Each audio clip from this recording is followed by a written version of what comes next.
Welcome to tonight's Saturday Night Special, episode 89. I'm Brian Steele, author of the Kingdom Field Guide, and I challenge you to invest in yourself, invest in others, develop your influence, and impact the world. How? By using your time, your talent, and your treasure to live out your calling. Discovering how to seek first God's kingdom is key. And one way to be inspired to do that is to listen to this, the Inspired Stewardship podcast with my friend Scott Mater. These are internal biases, so we can't always identify them. We can't always recognize them. Some of them are unconscious. If you look for unconscious bias exams, you can find them by Harvard and others, where you will be surprised, I guarantee it, how many biases you have built into yourself already. It's a very humbling experience. Welcome and thank you for joining us on the Inspired Stewardship podcast. If you truly desire to become the person who God wants you to be, then you must learn to use your time, your talent, and your treasures for your true calling. In the Inspired Stewardship podcast, you will learn to invest in yourself, invest in others, and develop your influence so that you can impact the world. In tonight's Saturday Night Special, I share why a posture of non-judgment is so important as a coach. I also share why this has wider implications for our life, and I talk with you about why non-judgment doesn't mean you simply accept everything. You know, one area that a lot of folks need some help with is around the area of productivity. Getting not just more things done, but actually getting the right things done can be really tough. I've got a course called Productivity for Your Passion that's designed to help you do this and then to hold you accountable and walk with you so that you can tailor productivity not just to be getting more done, but actually getting the right things done. What's more, we take the approach of looking at your personality and how you actually look at things in the world and tailor the productivity system to your personality. Because the truth is, a lot of the systems that are out there are written really well for somebody with a particular personality type. But if you have a different approach to things, they just don't work. But there's tools and techniques and approaches that you can take that will work for anyone. And we help you do that in Productivity for Your Passion. Check it out over at inspiredstewardship.com/launch. So I've been attending a international this year coaching conference where we've got about 50 coaches from all around the world who are working together to help develop each other's skills. And this year we're focusing on coaching skills. And one of those coaching skills that we're talking about is the idea of non-judgment.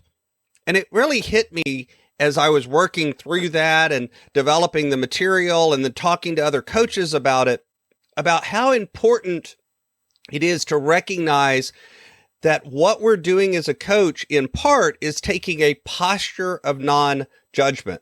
Now, notice I didn't say we are having no judgment or we're this non-judgmental perfect being that is separate from any bias or judgment and we occupy some sort of perfect spot. I said a posture of non-judgment.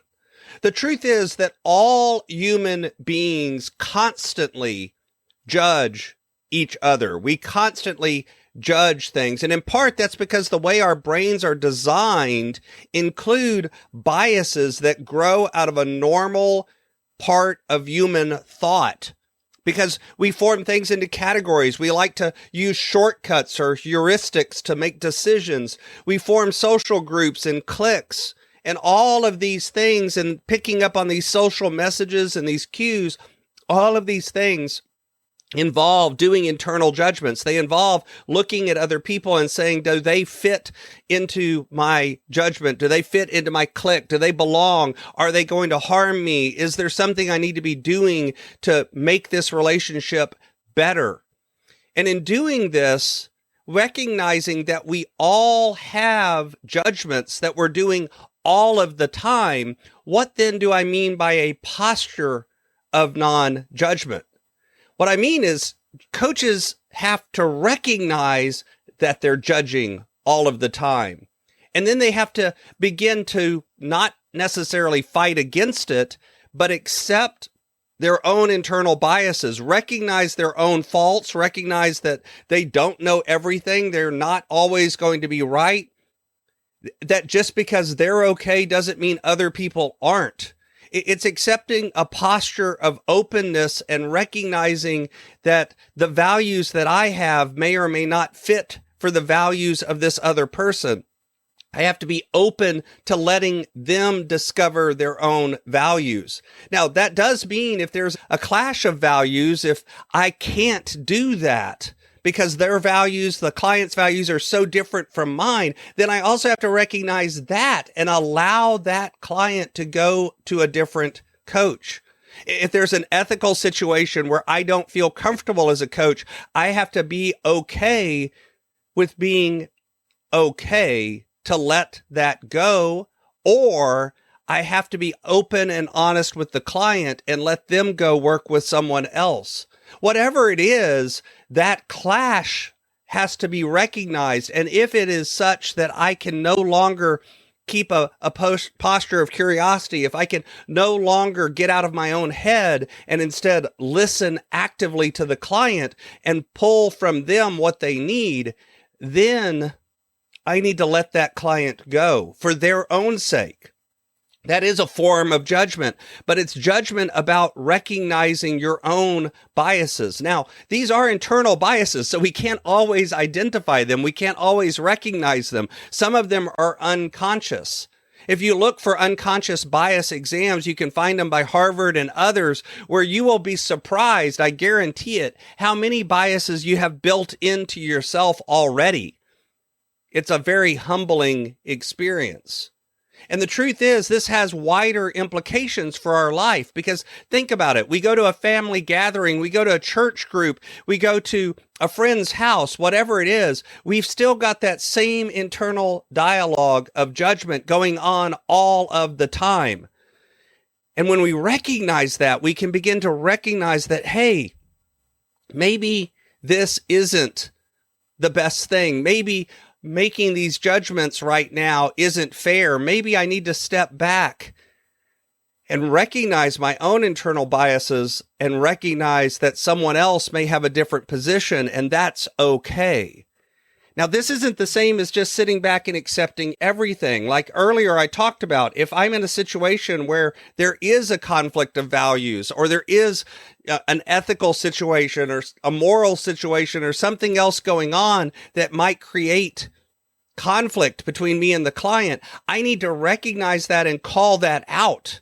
And then by calling it out, then the client and I together can decide to either co-create a new space or separate and let them find a coach, or I can even help them find a coach that might be a better fit for them. The same thing can happen in our wider life. If you and someone else have that conflict going on, trust me, they're both going to feel it and you're going to feel it. Everyone's going to recognize that the energy in the room has changed. There's something going on. There's a judgment being made.